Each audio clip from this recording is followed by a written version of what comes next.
Hey guys, hope you are all doing well today. So we have a matchup between the forces of Norsca led by me going up against the forces of the steadfast High Elves.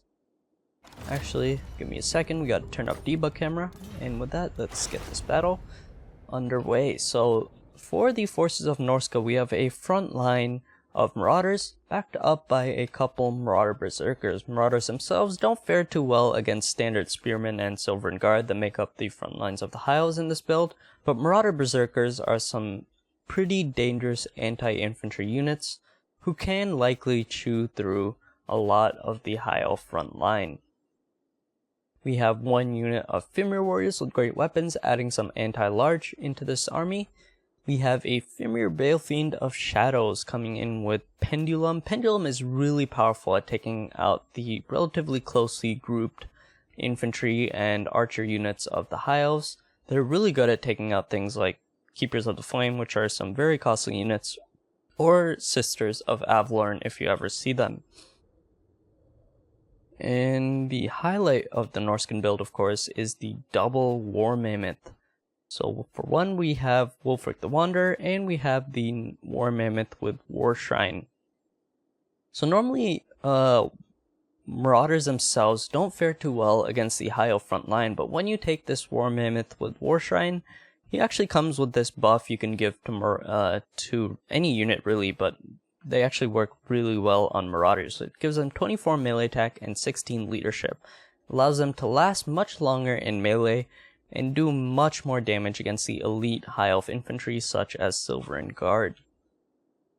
And of course Wulfric the Wanderer coming in with Seafang and Hunter of Champions.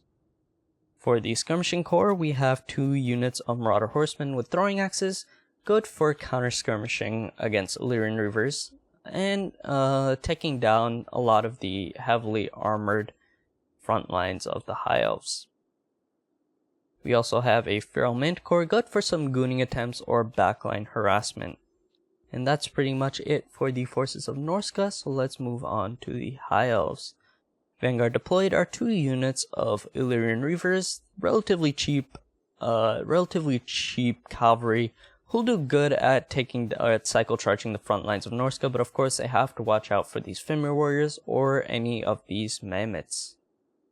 For the front lines of the High Elves, we have Silver Guard, some Rangers. Rangers are really good for chewing down any infantry. I think they've, since Marauder Berserkers themselves are anti-infantry, I think they trade fairly well for their cost with even Marauder Berserkers, though I'm not too sure about that. And some Spearmen on the flanks. In the back lines, we have 4 units of archers, just basic archers. Normally, a single unit of basic archers by themselves won't do too much damage, but when you have 4 units of them combined with Techless, and we actually have a Mage of Metal coming in with Plague of Rust giving minus 30 armor. Let's see if we can check it real quick. Yeah, minus 30 armor. If you pop Enfeebling Foe from Techless and Plague of Rust from the Mage of Metal, and you focus fire all 4 archers on a single unit such as the Mammoths, you can take them down in a matter of seconds. So very good build from the High Elf player, but protecting the backlines of course is going to be vital.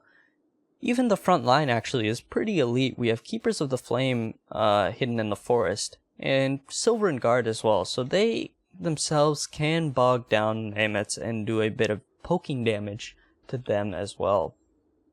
And we also have one Eagle Claw Bolt Thrower, currently obstructed actually by units of Rangers surrounding him. I'm not really sure why they did this. Yeah, the Rangers really have to move out of the way, or those Eagle Claw Bolt Throwers are going to have no shots. Since the backlines of the High Elves are relatively easy to compromise, those Eagle Claw Bolt Throwers will get no shots off in this battle if those Rangers don't move. And with that, let's get this battle started. Unfortunately, I don't think the High Elf player realized what was happening with his Eagle Claw Bolt Throwers, so they might be pretty much useless in this battle. And the front lines moved to engage. Initially, the Marauder Horsemen were attempting to get some skirmish damage into these Illyrian Reavers, but they did a good job of evading missile fire. And here approach the Marauders. Marauders will not be faring good at all against the Silver Guard front line of the High Elves. They really have to find... The Norskins have to rely on some other method to beat down the elite High Elf front line. These Marauders, yeah, they're also being beat down by heavy archer fire. Even though they are shielded, the High Elf archers are still quite powerful by themselves. Unfortunately, they aren't focus firing yet. I would have recommended them to focus fire one of the War Mammoths as quickly as possible. But, of course, beating down the Norscan front line could be useful in its own purpose. On the right flank, we have an engagement going down between some Illyrian Reavers along with Spearmen, going up against Fimir Warriors and Marauders. They will beat down the Marauders, but the Fimir Warriors with great weapons are anti-large, and so they will be able to outduel those Illyrian Reavers. We have double ranger on Marauders, so the front line is going heavily in the favor of the High Elves. And now we have the War Shrine being focused down. He was netted before. I forgot to catch it, and he had an enfeebling fall on him, and he was taking a ton of archer fire. Looks like we have a Sea Fang going down, doing some decent damage to these archers. Unfortunately, having them so tightly grouped does allow things like Pendulum to do quite a bit of damage to them, and the War Shrine is actually routing from the battlefield. He was surrounded by 2 units of Silver Guard, taking a ton of archer fire, and unfortunately that did result in him breaking from the battlefield. Wolfric the Wanderer still at relatively good HP, but at this point he is about to suffer the same fate that the War Shrine did if he doesn't avoid all the Silver Guard and the Keepers of the Flame. There's a lot of dedicated anti-large in this backfield, and Wolfric is getting completely surrounded by them. He wisely does disengage and attempts to hit some of these Illyrian Reavers and back up some of those Fimir Warriors. The War Shrine has recovered and will be making his way back into the High Elf backlines. At this point, the Feral Manticore doing some backline harass, shutting down some of these archers, but he will be surrounded by Silver Guard soon, which may cause him to rampage and eventually rout from the field. Teclis looking relatively good on HP, but he may be surrounded by Marauder Berserkers soon, and since he is an infantry-sized unit at this point, those Marauder Berserkers will do a good job of shutting him down. Let's see how Wolfric is doing. Wolfric, yeah, meeting up with these Fimir Warriors, and now going after the elite Keepers of the Flame, hoping for a blob fight. In this case, the Norskins would win a blob fight since they do have some skirmish fire coming in and the capability for cycle charging from these Marauder Horsemen. Ooh, we have a very, very dangerous Pendulum going through some Keepers of the Flame, taking off like half of their HP. They're just really healthy.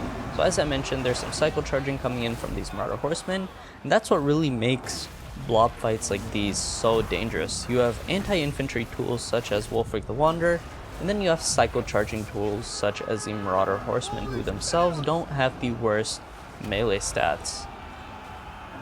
The Fimir Balefin very low on HP. He was surrounded by Silver Guard and did run off the field for a second, but he has returned and will get a couple good spells to end off the battle. Feral Manticore rampaging in the back line, surrounded by Silver Guard, just as I predicted. But yeah, he's actually very low on HP. Those Silver Guard are just so good at eventually poking down large units. And now, hopefully, the High Elves are hoping to get like a surround on the remaining Mammoths. Actually, the War Shrine is routing from the field, but hoping to get a surround with the Keepers of the Flame and the Silver Guard on Wolfric the Wanderer. He does have decent enough mass to like push them off, and actually we have another Pendulum coming down, not doing nearly as much damage as the first one, going through some Silver Guard and Keepers of the Flame, but it's still damage nonetheless. Yeah, so as I was saying, Wolfric does not want to get bogged down in all these anti-large infantry. He just has to keep moving, keep going after those archers, and just let the rest of the Norscan army eventually wear down those Silver Guard. Yeah, Wolfric is just taking so much damage. He has an enfeebling fall on him from Teclis, and so minus 24 melee defense is really hurting him. At 27 HP, 2700 HP right now, but those consistent archer shots from the back are doing quite a bit of damage. Seems like a decent Sea Fang did go through a couple spearmen and Silvern Guard along with the Keepers of the Flame, but they're pretty heavily armored units, so it didn't do the most damage. Marauder Horsemen doing a good job of cleaning up the back lines, taking out these archers from the battlefield, and potentially even routing Teclis. Seems like the Feral Manticore will be escorting him off the field, and Wulfric is actually very low in HP at this point. A charge from these Marauder Horsemen does save him from the wrath of those Silvern Guard along with the Keepers of the Flame, and really I'm just trying to keep him away from all this anti-large poking damage that the High Elves still are capable of. The Manticore still, well, not healthy I'd say, but still has a decent amount of leadership left, and so if you could just charge him into this giant blob of High Elf infantry, hopefully his terror should be able to rout everything off the field. And with that, the High Elves will likely hit army losses, and the Norskins will win a relatively close battle. You can see Wulfric had still 1700 HP, which is a decent bit, but for a Mammoth with over 10,000 HP, I believe, the High Elves did a good job of eventually taking him down, and you can see army losses does hit as the High Elves forces are retreating off the field. And let's see how each unit did. So Wulfric and the War Shrine doing a very good job at taking down infantry units. The Feral Manticore as well doing a good job of backline harass, and the double Marauder Horsemen had some very powerful cycle charging along with skirmish fire throughout the battle. The rest of the infantry of the Norskins routed very quickly from the battle, so they didn't have the greatest impact on the outcome. On the High Elf side of things, Foot Teclis was definitely a niche pick, though I can see why you could pick him. He's a relatively cheap and powerful spellcaster, and with like Enfeebling Foe and those nets, along with a ton of healing, he is definitely a lord worth bringing. I'd say the highlight for the High Elves would be those Silvern Guard along with the Keepers of the Flame. All that powerful poking damage from those Silvern Guard along with the Keepers of the Flame were very important in taking down the first War Shrine and getting close to taking out Wulfric the Wanderer. Of course, they had to watch out for those cycle charging from the Marauder Horsemen. I think keeping the Illyrian Reavers alive for much longer could have won him the battle, since that would allow him to avoid those cycle charging and probably screen out and rout these Marauder Horsemen. So better play from these Illyrian Reavers, who actually got 0 kills. So better playing from them likely would have won Finch MD the game. Along with the Eagle Claw Bolt Thrower, of course. That was pretty big loss of gold, having them obstructed at the beginning of the battle, and after that they really didn't get any shots off, and hence didn't get any kills. Anyways, I hope you enjoyed that battle. Remember to like and subscribe if you enjoyed the content, and I will see you guys in the next one.